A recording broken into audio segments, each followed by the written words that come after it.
নমস্কার বন্ধুরা, আবারও চলে এসেছি নতুন একটি রেসিপি নিয়ে। আজ তোমাদের সঙ্গে শেয়ার করব বন্ধুরা বাঁধাকপির অন্যরকম একটা রেসিপি। ভিডিওটা শেষ পর্যন্ত দেখো। যে যেখান থেকেই দেখছো ভিডিওটিতে একটি লাইক দিয়ে কন্টিনিউ করবে প্লিজ। দেখো বন্ধুরা, প্রথমেই বাঁধাকপিগুলো আমি এই রকম সাইজ করে কেটে নিয়েছি। উপরের অংশটা, বেশিরভাগ অংশটাই ফেলে দিয়েছি, তারপর মাঝখানের অংশটা নিয়ে এভাবে কেটে নিয়েছি একদম সুন্দর করে। বাঁধাকপি তো আমরা সবসময় খাই বন্ধুরা, তবে এভাবে একটু অন্যরকমভাবে করলে খেতে ভালো লাগবে আর দেখতে অনেকটা সুন্দর হয়, তাই একটু অন্যরকমভাবে চেষ্টা করলাম। দেখো বন্ধুরা, এবার বাঁধাকপিগুলো আমি সিদ্ধ করার জন্য বসিয়ে দেব, কিছুক্ষণ সময় সিদ্ধ করে নেব। আর এদিকে আমি একটা ব্যাটার তৈরি করে নিয়েছি আর বাঁধাকপিগুলো সিদ্ধ করে নামিয়ে নিয়েছি। এবার কপিগুলো ভেজে নেব। নতুন বন্ধুরা অবশ্যই ভালোবাসা দিয়ে পাশে দেখো, ভালোবাসা দিলে বন্ধুরা ভালোবাসা অবশ্যই পাবে।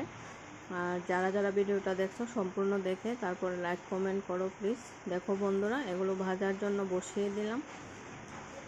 আশা করি তোমাদের কাছে ওই রেসিপিটা একটু ভালো লাগবে। একটু অন্য রকমের রেসিপি শেয়ার করলাম আজ সবার সঙ্গে। এখন আর বড় ভিডিও দিই না, প্রায় কমই দিই, একদম অল্প সময়ের ভিডিও দিই, কারণ বড় ভিডিও কেউই দেখতে চায় না। তাই ফেসবুকের নিয়ম অনুসারে আজ একটা 3 মিনিটের ভিডিও শেয়ার করলাম সবার সঙ্গে। কষ্ট করে সবাই ভিডিওটা প্লিজ দেখে নিও। দেখো বন্ধুরা, এভাবে সবগুলো বড়া আমি ভালো করে ভেজে নিয়েছি। আর যারা ইউটিউব থেকে আমার ভিডিওটা দেখছো, তোমাদের কাছে যদি ভালো লাগে তাহলে আমার চ্যানেলটা সাবস্ক্রাইব করে পাশে থেকো বন্ধুরা, আমিও তোমাদের পাশে অবশ্যই থাকবো। দেখো বন্ধুরা, সবগুলো বড়া ভাজা হয়ে গেছে। তারপর আলু দিয়ে তো রান্না করব তরকারিটা, তার জন্য আলু টুকরো করে কেটে নিয়েছি। তারপর নুন হলুদ দিয়ে আলুগুলো ভাজার জন্য একটু বসিয়ে দিলাম। আলুগুলো হালকা করে একটু ভেজে নেব।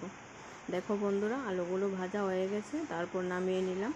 আর এদিকে ফোড়নে দিয়ে দিলাম পাঁচফোড়ন। নিরামিষ তরকারি যেভাবে রান্না করি ঠিক সেভাবেই রান্না করব। তারপর দিয়ে দিলাম মশলা, নুন হলুদ, তারপর দিয়ে দিলাম ভেজে রাখা আলুগুলো। সব কিছু দিয়ে এবার মশলাটা ভালো করে বন্ধুরা কষিয়ে নেব। দেখো বন্ধুরা, মশলা থেকে তেল ছেড়ে গেছে।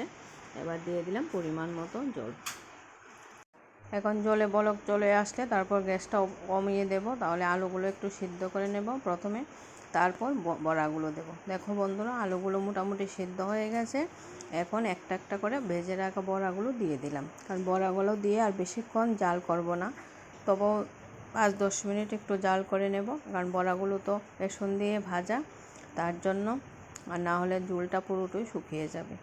দেখো বন্ধুরা, এখন দিয়ে আর কিছুক্ষণ সময় রান্না করে নিয়েছি। এবার গরম মশলা দিয়ে নামিয়ে নেব। আর যেহেতু নিরামিষ রান্না, তাহলে অল্প ঘি দিয়ে দিলে আরও ভালো লাগবে। আমার রেসিপিটা কেমন লাগলো কমেন্ট করে অবশ্যই জানিও বন্ধুরা।